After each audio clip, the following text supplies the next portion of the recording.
안녕하세요. 저는 두 아이들과 함께 지방에서 홀로 생활을 해나가고 있는 40대 초반의 돌싱녀입니다.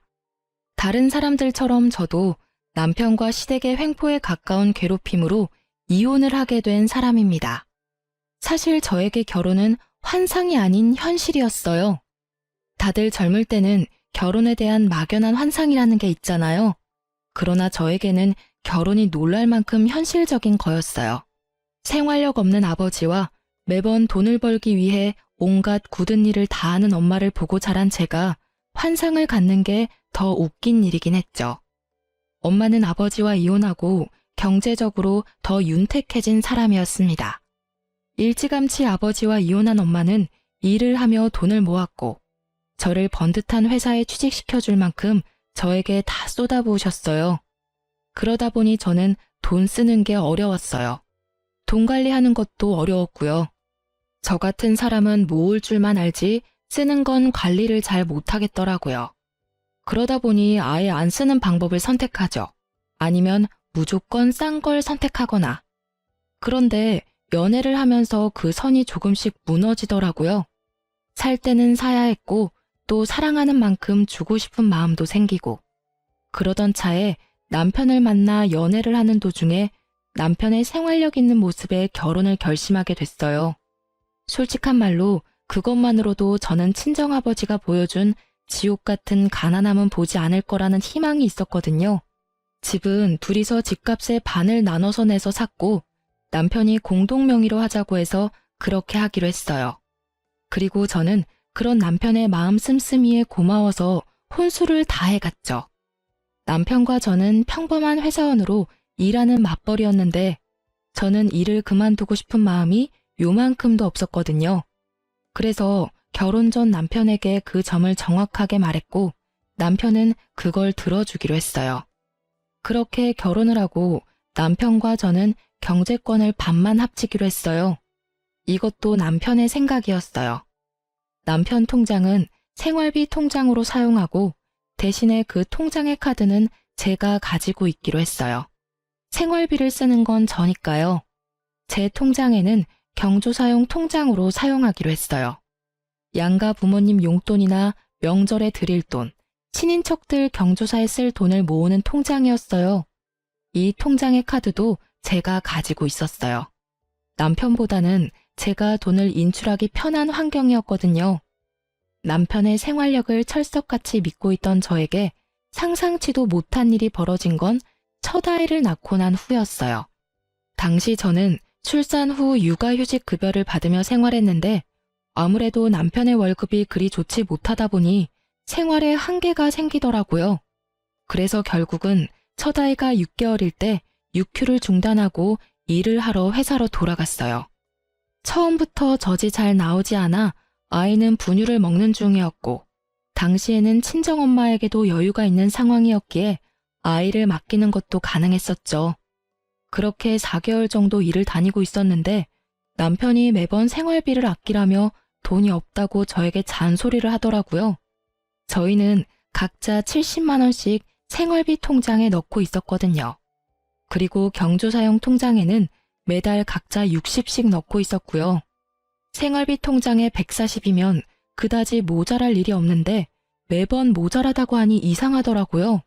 처음에는 애가 생겨서 돈이 많이 나가는 거라고 생각하고 아무렇지 않게 여겼는데 매달 그 말을 들으니 너무 이상하더라고요. 제가 돈 쓰는 규모에 변함이 없는데 돈이 모자라니 말이죠. 저는 그렇게 꼼꼼하게 기록하거나 확인하는 스타일은 아니에요. 솔직히 저는 최소한 쓸 만큼만 통장에 넣어놓고 쓰는 타입이고 카드는 잔액 확인이 편하니 월말에만 확인을 했거든요. 그런 저에게 매번 돈이 없다는 남편에게 이상하다는 마음이 들어 가계부를 작성하게 됐어요. 없는 시간 쪼개서 작성하는 것도 힘든 일이었는데 이상하게도 진짜로 매달 4, 50만 원 정도가 비더라고요. 제 계산으로는 한 달에 8, 90밖에 쓰지 않았는데 도대체 남은 돈들은 어디로 갔을까 싶더라고요. 그래서 혹시나 하는 마음에 남편이 대충 집에 던져두었던 통장을 들고 은행으로 갔죠. 그리고는 통장 정리를 했는데 매주 월요일에 10만 원씩 똑같은 계좌로 돈이 빠지고 있더라고요. 그러니 한 달에 4, 50만 원이 계속 비었던 거예요. 근데 계좌번호가 익숙해서 보니 저희 시모의 계좌더라고요. 그 순간 슬슬 열이 받기 시작하더라고요. 용돈이라면 매달 경조사용 통장으로 제가 직접 40만 원씩 드리고 있었거든요. 그런데 저 몰래 남편이 시모에게 돈을 주고 있다는 걸 알고 나니 완전 배신감이 팍 들더라고요. 생활비 통장으로 용돈을 몰래 드리는 것도 화가 났지만 그것보다 더 화가 났던 건 남편이 예전에 저에게 그런 말을 한 적이 있었거든요. 친정에 애 맡기고 돈 주는 거 너무 아깝다고요. 친정에는 용돈 40만 원에 애 봐주는 비용에서 30만 원을 더 얹어서 총 70만 원을 드리고 있었거든요. 솔직히 더 드리고 싶었지만 눈치가 보여서 그렇게 드리고 있었어요. 그런데 남편이 그 이야기를 할 때 정말 속상했지만 아무 말 하지 않았어요. 둘이서 돈을 버는 거고 내가 더 벌어서 드리면 되지 하는 생각이 들었으니까요. 그런데 남편이 애를 봐주는 것도 아닌 시모에게 매달 4, 50이나 되는 큰 돈을 주고 있었다는 걸 알고 나니 정말 너무 화가 나서 뱃속이 다 뒤틀리는 기분이었거든요. 그래서 그날부터 매주 금요일에 친정엄마와 함께 마트에 가서 꼬박꼬박 10만 원씩 쓰시도록 해드렸어요. 아우, 이런 거 안 사줘도 돼. 너희 집에서 먹을 거나 사. 아니면 우리 손주 맛있는 거나 사던지. 괜찮아. 어차피 통장에 들어가는 생활비 중에 반은 내 건데 뭐. 그리고 엄마 집 냉장고 든든하게 해두면 어차피 손주한테 맛있는 거 해줄 거잖아. 안 그래? 제 말에 친정엄마는 곤란한 듯 웃으면서 손주에게 더 잘해주겠다고 하시더라고요. 그렇게 몇 주 지났을까요? 하루는 남편이 팔짱을 딱 끼고는 아주 고가운 표정으로 집에 들어오는 저에게 잠깐 부엌으로 와보라고 하더라고요. 제가 부엌으로 갔더니 남편이 냉장고 문을 열더니 말하더라고요. 당신 요새 돈 어디다 갔어? 분명히 마트에서 장을 본 건 맞는데 왜 냉장고에 음식이 하나도 없는 거야? 당신 혹시 두 집 살림 차렸어? 남편의 물음에 저는 천연덕스럽게 말해줬어요.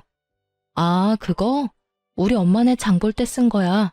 어차피 애 봐주는 것도 고맙고 애가 거기서 먹고 자고 다 하는데 엄마네 집 냉장고 차 있으면 우리 애한테 좋은 일 아니겠어?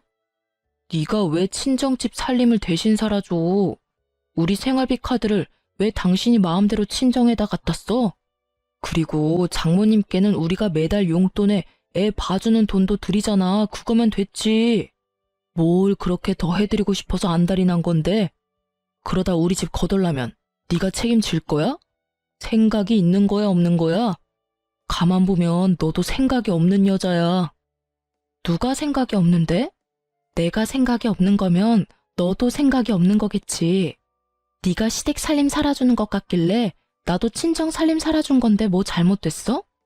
꼬박꼬박 월요일마다 10만 원씩 보내고 있는 거 내가 모를 줄 알았냐? 너는 생각이 있는 거야, 없는 거야? 나 몰래 그렇게 시작한 너야말로 생각이 없는 남자겠지. 저는 그렇게 말하며 남편 앞에 남편 통장을 툭 던졌죠.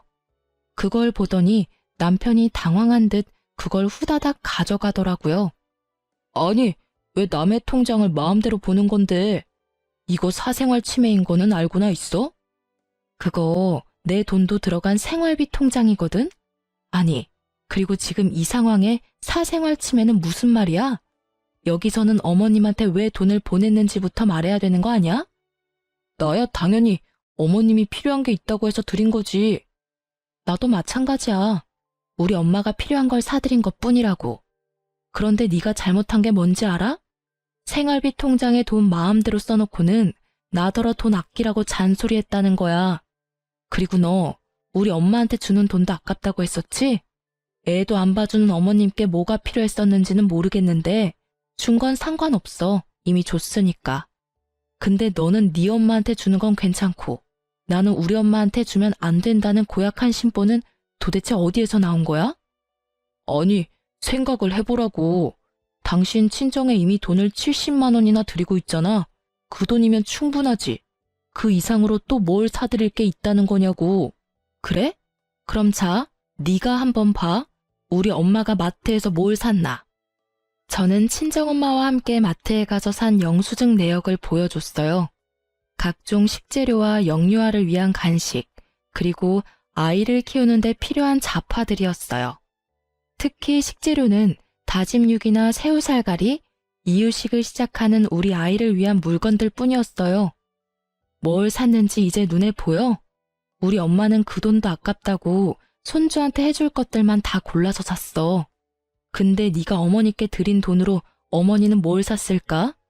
모르긴 몰라도 우리 집이나 아이에게 도움되는 건 아니었나 보네. 우리 엄마는 애를 봐주니 돈을 받아가는 건데 당신 엄마는 애도 안 봐주는데 무슨 돈을 그렇게 많이 받아가? 왜? 애 보는 건 노동이 아닌 것 같아? 처갓집에 돈 주는 건 뭐든 다 아까워? 아니, 엄마가 요새 힘들어서 돈 좀 붙여달라고 해서 드린 거야. 그거 하나가 이렇게 너한테 잔소리 들을 일이야?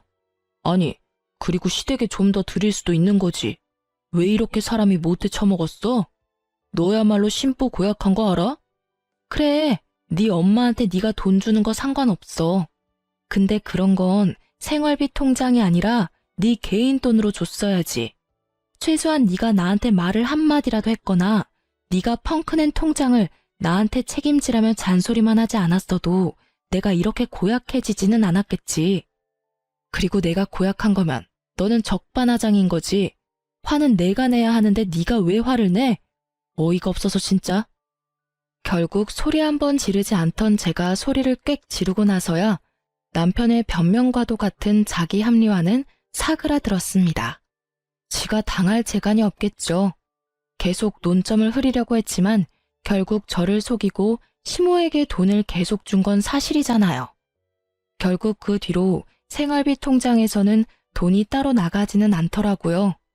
저는 남편이 개인적으로 시모에게 돈을 좀 더 드리고 있나 보다 싶었는데 그건 또 아니었더라고요.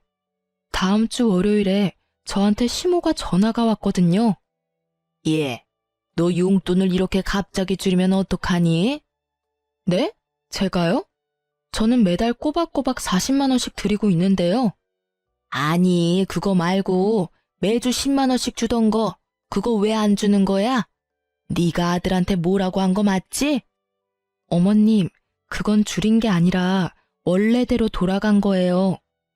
뭘 원래대로 돌아간 거야? 아니, 너 친정에는 70만 원씩 준다더니 왜 나한테는 그것만 줘? 너 나 차별하니?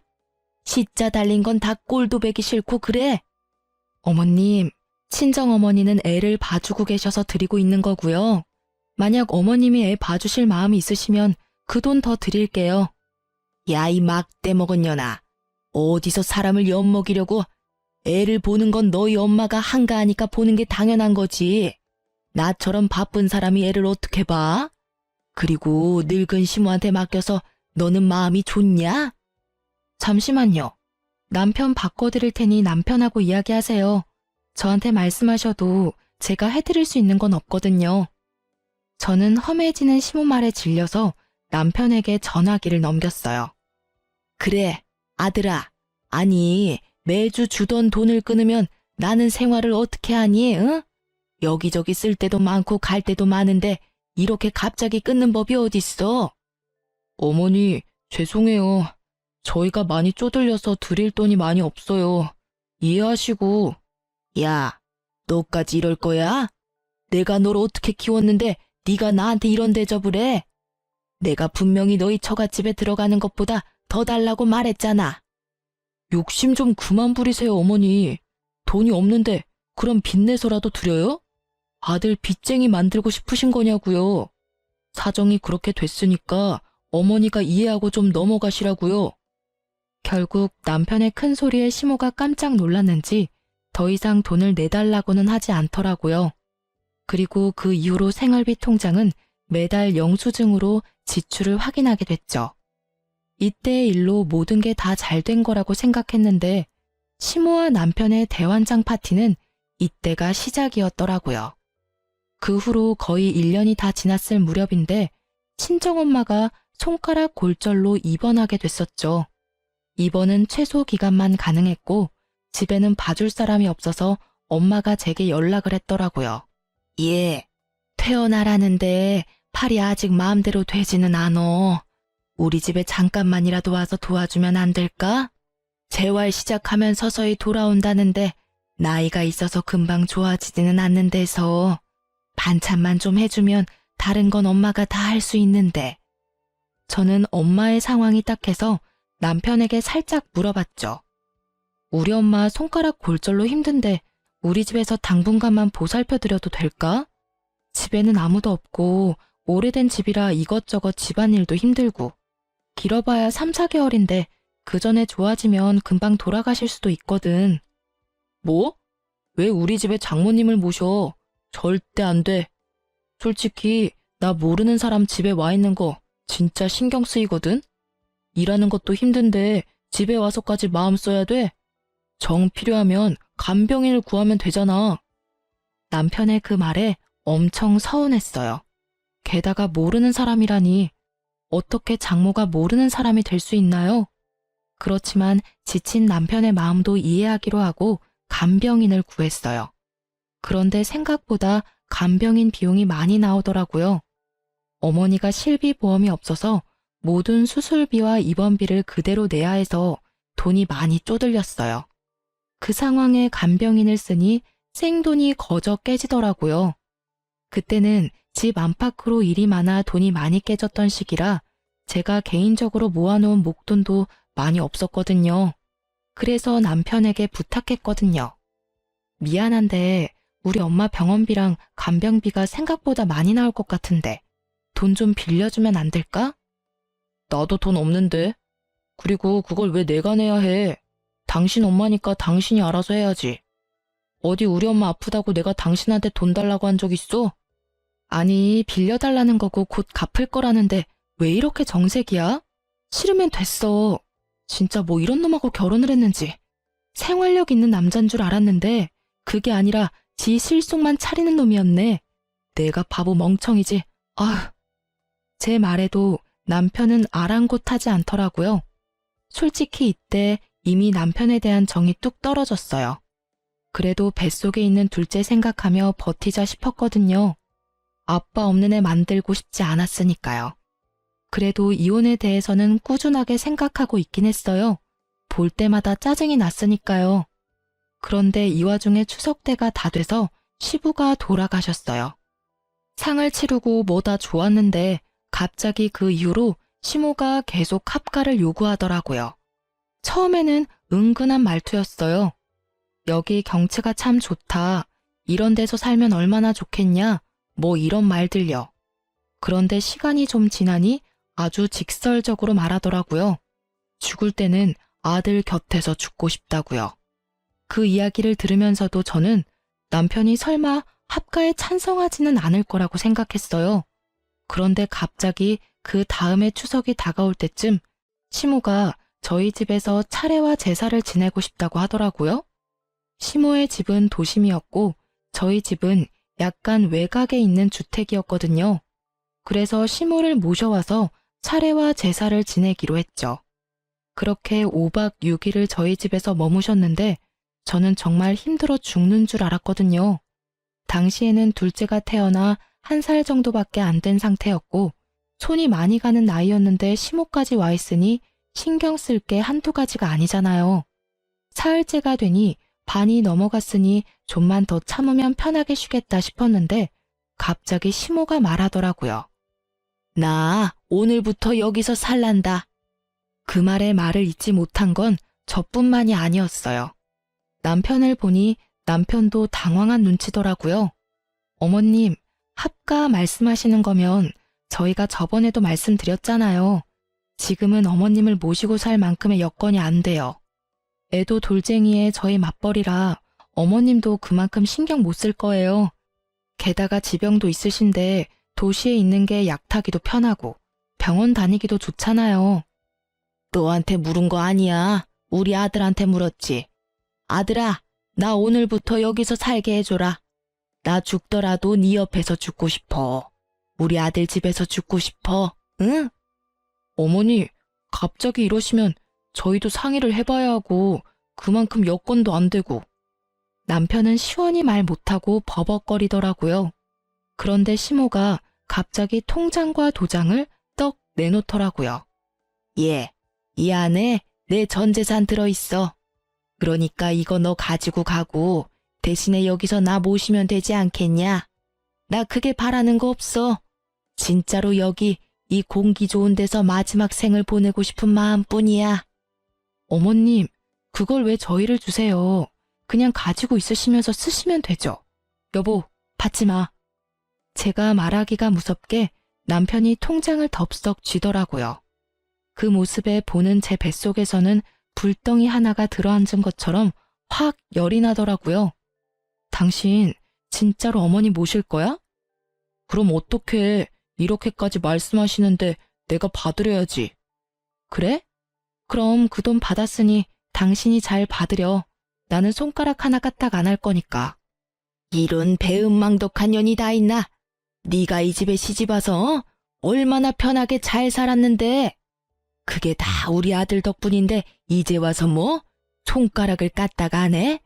우리 아들한테 왜 그런 험한 일 시켜? 결혼시켜줬더니 남편을 아주 지 마음대로 조종하려고 들어. 남편은 시모를 진정시켜놓고 저를 끌고 안방으로 데려오더니 달래듯 말하더라고요. 여보, 너무 감정적으로 생각하지 말고 어머니 전 재산이 얼만 줄이나 알아? 거의 5천만 원이야. 어머니가 준 돈 나눠줄게. 솔직히 당신이 어머니 케어할 부분이 더 많으니까 내가 그거 감안해서 당신한테 반은 나눠줄 테니까. 마치 그게 공평하다고 말하는 남편의 입을 쪽 잡아 찢고 싶더라고요. 아니, 내가 케어를 하면 나한테 돈을 다 줘야 당연한 거지. 어딜 반값에 후려치려고 하는 건지. 뭐, 그 돈 다 준다고 해도 절대로 합가는 반대였지만 말이죠. 그럼 그 돈 반을 가져가는 당신이 어머님도 반은 봐줄 거야? 당신도 알다시피 지금이 승진의 중요한 때고 이럴 때 집에 몸 붙들려 있으면 손해보는 거 잘 알잖아.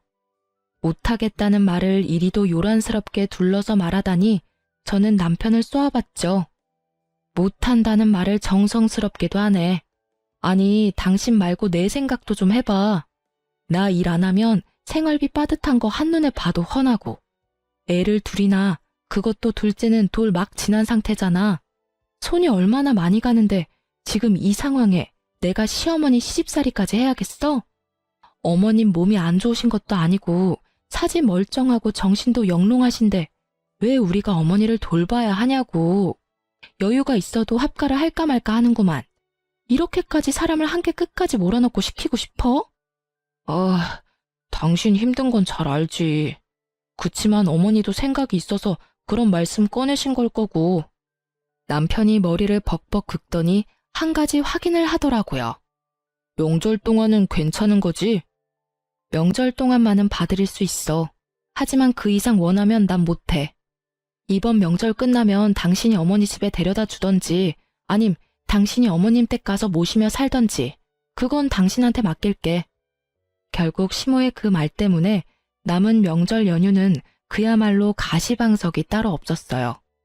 시모는 시모대로 빈정이 상했는지 밥을 차려도 네가 해준 밥은 안 먹겠다며 생떼 부리고 작은 방에 주무시라고 이불 펴고 불 넣어드렸더니 다 필요 없고 아들이랑 같이 자겠다며 저를 아예 안방에서 내치시고는 안방에 자리하고 누우시더라고요.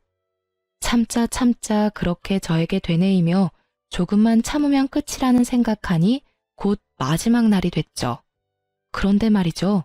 그 명절 마지막 날 갑자기 시모가 중내사내하며 온몸이 아프다고 난리를 치며 119를 부르시더라고요. 남편이 본인이 차로 데리고 가겠다며 시모의 폰을 빼앗았는데 시모는 그걸 도로 빼앗아서는 기어이 119에 신고를 하더라고요.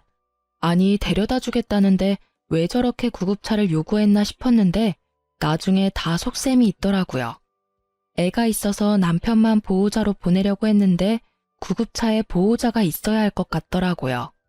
그러면서 병원까지 가는 건 상관없는데 올 때는 차도 없이 어떻게 오냐고 묻더라고요. 결국 어쩔 수 없이 남편이 애들 둘 태워 차를 몰고 제가 시모와 함께 구급차를 탔죠. 그리고 그 안에서는 또 총극이 벌어졌죠. 어머님, 현재 어디가 가장 아프세요? 아유, 선생님, 온몸이 다 아프고 나이가 먹어서 그런가 눈도 잘 안 보이고 그래요. 제가 다니는 대학병원이 있는데 꼭 그쪽으로 가주세요. 구급차에서 지정해서 병원으로 가시는 건 좀 힘듭니다. 아픈 곳을 정확히 말씀해 주시면 저희가 그에 맞는 병원으로 이송해 드릴 테니. 아유, 그러지 말고 제가 가는 병원으로 좀 가주세요. 거기가 어디냐면. 어머님, 바쁘신 분들 힘들게 하지 마시고 아픈 곳이 어딘지 말씀해 주세요. 넌 가만히 있어, 이 못된 년아. 네가 하는 말 나는 절대로 안 들을 거야. 네가 뭔데 우리 아들 집에 못 있게 해? 나는 절대로 너 못 믿어. 네가 하는 말 하나부터 열까지 다 안 들어. 너 같은 걸 며느리라고 생각한 적 한 번도 없으니 당장 이혼해. 결국 시모는 가는 내내 저를 욕할 뿐 끝까지 아픈 곳이 어딘지 말해주지 않았습니다. 결국 그 귀한 구급차는 어머님이 다니던 병원에 어머님과 저를 내려다 주었죠. 뒤이어온 남편은 뒷좌석에 잠자는 아이들과 함께 있었고 저는 보호자로 시모의 검사에 동행했어요. 그런데 결국 마지막에 모든 검사가 끝나고 의사 선생님이 어이없다는 듯이 말하더라고요. 어머님 연세 이 정도면 굉장히 정정하신 겁니다. 전식 때문에 배가 안 좋긴 하지만 그 정도로 심각한 상태도 아니고요. 검사상으로는 나쁜 곳이 한 군데도 없는데요. 아이고 선생님, 제가 한두 군데만 아픈 게 아니에요. 숨을 못 쉰다니까요. 조금만 걸어도 숨이 쌕쌕거리고 이 정도면 요양을 해야 할 정도 아닌가요? 아니면 입원이라도. 아니요, 지금 너무 정정하세요. 요양원도 등급이 안 돼서 못 들어가실 것 같은데 천식 말고는 다른 지병도 크게 없으시고. 일단 통증약은 처방해 드릴 테니 집에 돌아가세요. 입원하실 필요 없어요. 결국 나가지 않고 입원과 요양을 요한다는 이야기를 듣고 싶었던 시모는 뒤에서 기다리는 환자들 때문에 간호사와 저에게 끌려 나올 수밖에 없었죠. 정말 어찌나 부끄럽던지 결국은 너무 화가 나고 어이가 없어진 저는 수납을 위해 시모를 대기석에 앉혀두고 남편에게 돌아왔어요. 어떻게 됐어? 어머니 어디가 많이 안 좋아? 의사 선생님 말로는 너무 건강하시다는데? 당신이 봐야 했어. 의사 선생님이 나가라는데도 붙들고는 자기 아프니 입원이나 요양이 필요하다며 자기 입으로 막 말하시는데 진짜 어머님 쇼하는 거 너무 하시는 거 아니야? 어떻게 아프지도 않으면서 병원까지 와서 이러실 수가 있어. 구급차 안에서도 나한테 막말을 하시는데 아 진짜 너무 힘들다 힘들어.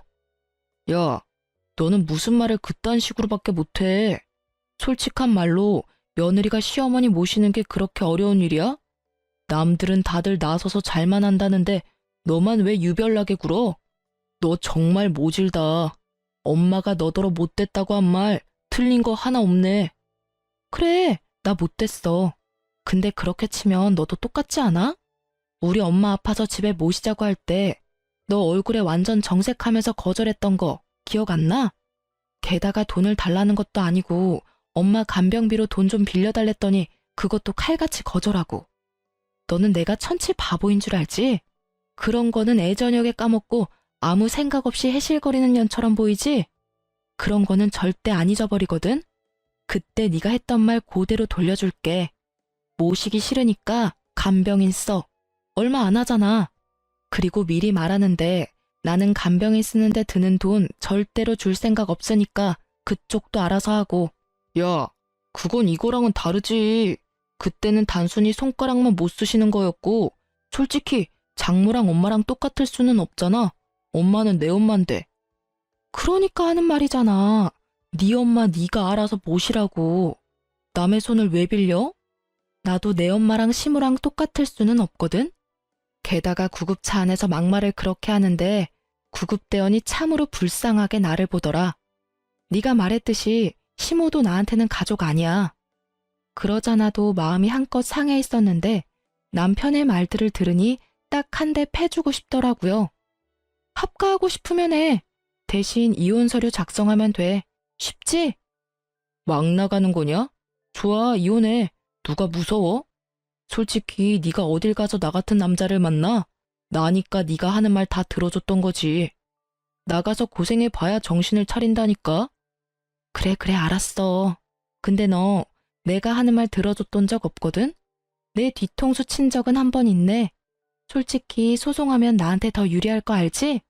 나야말로 볼 꼴 못 볼 꼴 다 봤거든. 고맙다 이 새끼야. 이혼해줘서. 저는 그날부터 이혼 준비에 들어갔습니다. 막상 이혼을 하면 앞으로의 불확실한 미래 때문에 두려울 줄 알았는데 웬걸요? 아주 속이 시원하더라고요. 앞으로 저 얼굴 안 보고 살아도 될 생각을 하니 10년 묵었던 채증이 다 내려가는 느낌이었죠. 이혼 전문 변호사를 만나서 법적으로 가져올 수 있는 건 최대한 끌어오자는 느낌으로 소송에 임했어요. 그리고 혼자서 애를 키우고 돈을 벌 계획까지 모두 철저하게 준비하고 있었죠. 집은 어차피 공동명의라서 살고 있지 않아도 한 사람의 임의대로 팔 수 없기에 그냥 놔두고 나왔어요. 친정에서 아이와 머물고 있었죠. 그리고 생각보다 빠르게 이혼 확정 판결이 떨어졌어요. 재산 분할도 변호사님이 예상한 대로였고 양육권과 친권도 제가 가져올 수 있게 됐어요. 또 이혼 위자료도 조금이지만 받게 됐죠. 이제 절차상의 서류 정리만 마무리하면 되는 상황에서 갑자기 전 남편에게서 연락이 왔어요. 병원 주소를 보내더니 당장 이곳으로 와달라고 하더라고요. 그 말만 하고 뚝 끊길래 다시 전화했는데 전 남편이 전화를 계속 안 받더라고요. 그래서 혹시나 싶어서 그 주소로 향했어요. 그곳에 갔더니 전 남편이 무척이나 초조한 얼굴로 저를 기다리고 있더라고요. 여기까지 왜 부른 건데? 나 바쁘니까 용건만 간단히 해줘. 갑자기 불러낸 건 미안해. 우리 엄마가 갑자기 쓰러져서 지금 입원해 계시거든. 아직 우리 이혼 서류 마무리 안 됐는데 당신이 아직까지는 며느리잖아. 그래서 당신이 당분간 간병을 좀 해줬으면 싶은데. 어머님처럼 지병이 있는 사람은 도시에 있는 게 낫다고 내가 말했잖아.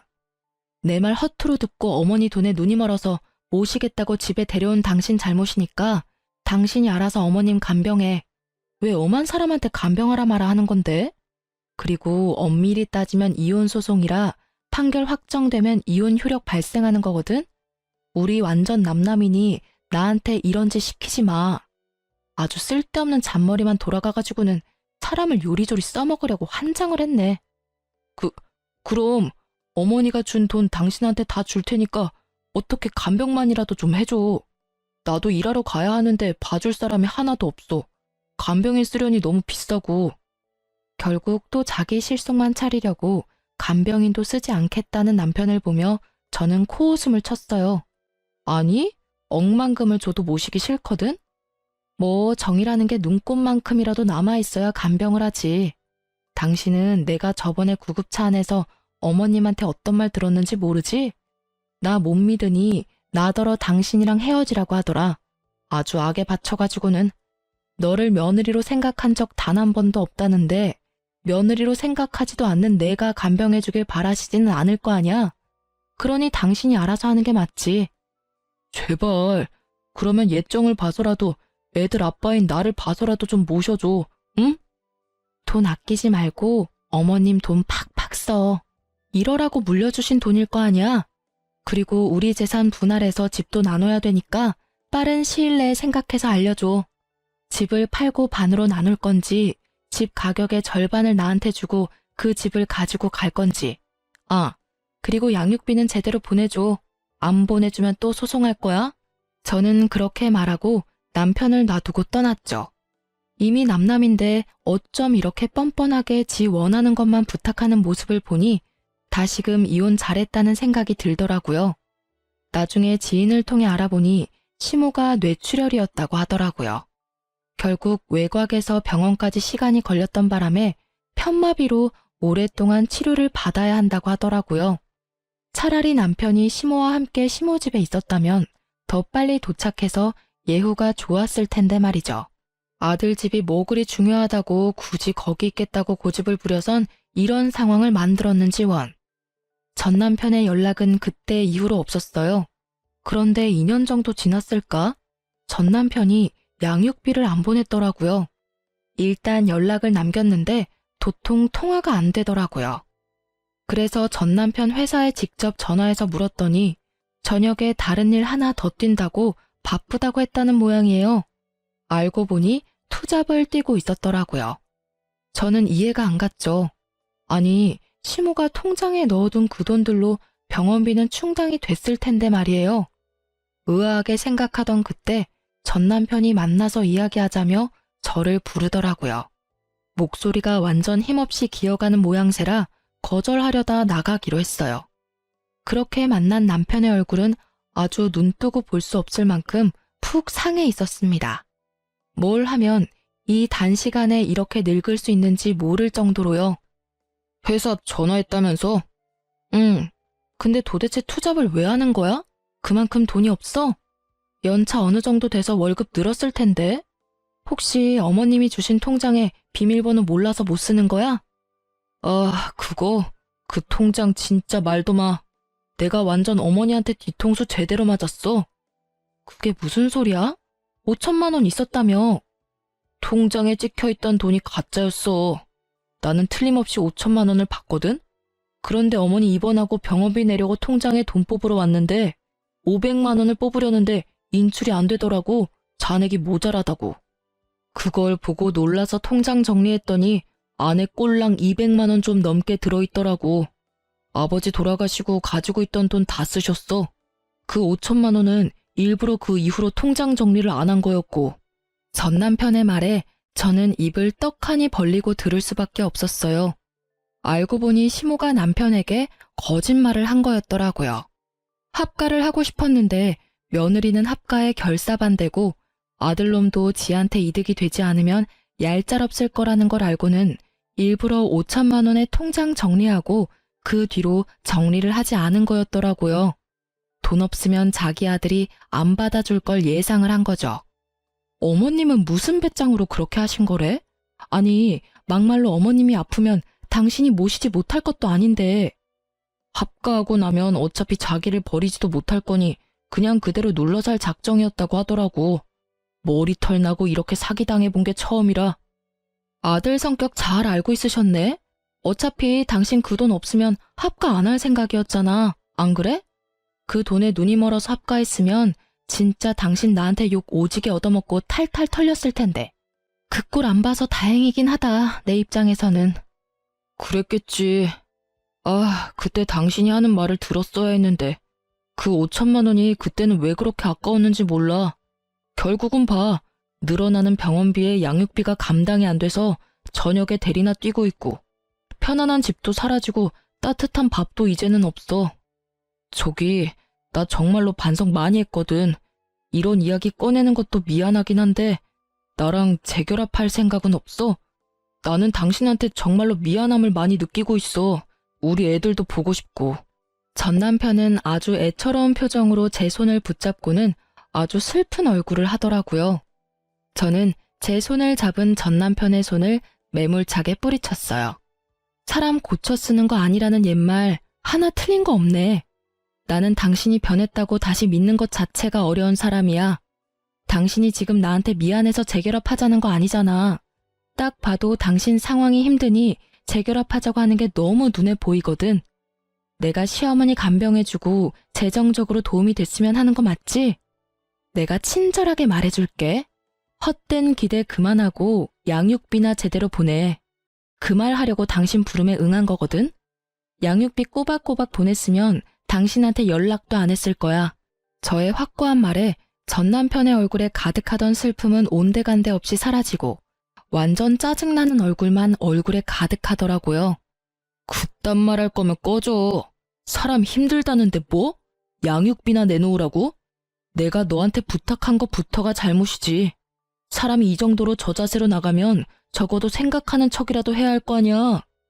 그러게 왜 번지수를 잘못 짚어서 이런 불편한 상태를 만들어.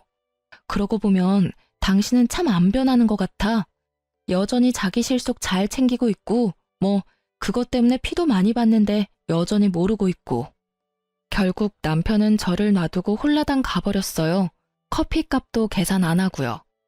마지막까지 정말 재수없는 놈이었어요. 제가 어쩌다 저런 남자와 결혼을 했는지. 저 남자가 제 인생에서 도움이 된 거라고는 엄마 생각 지긋한 두 아들뿐이네요. 전 남편과 헤어지기 전 많은 준비를 했지만 역시나 이혼 후에는 힘든 시간의 연속이었어요. 그렇지만 그 와중에도 저는 점점 담금질 당하고 더 강해졌다는 생각을 하곤 해요. 아이들은 가끔씩 아버지에 대해 궁금해하긴 했지만 자신들을 만나러 오지 않은 아버지에 대해 점점 관심을 끊게 되더라고요. 사랑의 반대말은 무관심이라고 했던가요? 아이들에게 남편은 그렇게 없는 존재가 되어가고 있어요.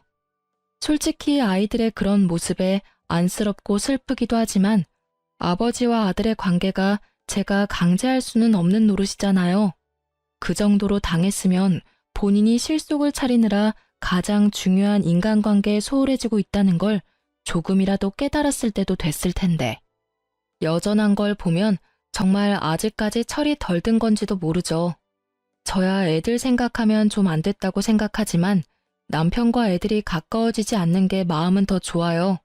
아이들을 전 남편의 그런 행동에 물들이고 싶지는 않거든요.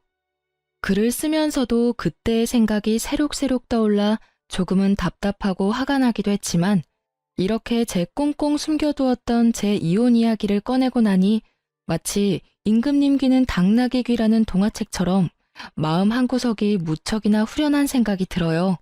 이래서 너무 한쪽으로만 생각이 치우치면 안 되는 것 같아요. 저도 아버지 같은 사람 피하려다가 도리어 더 이상한 남자를 만나고 말았으니까요. 뭐든 적당한 게 최고라는 말을 요즘에서야 서서히 이해해가고 있어요.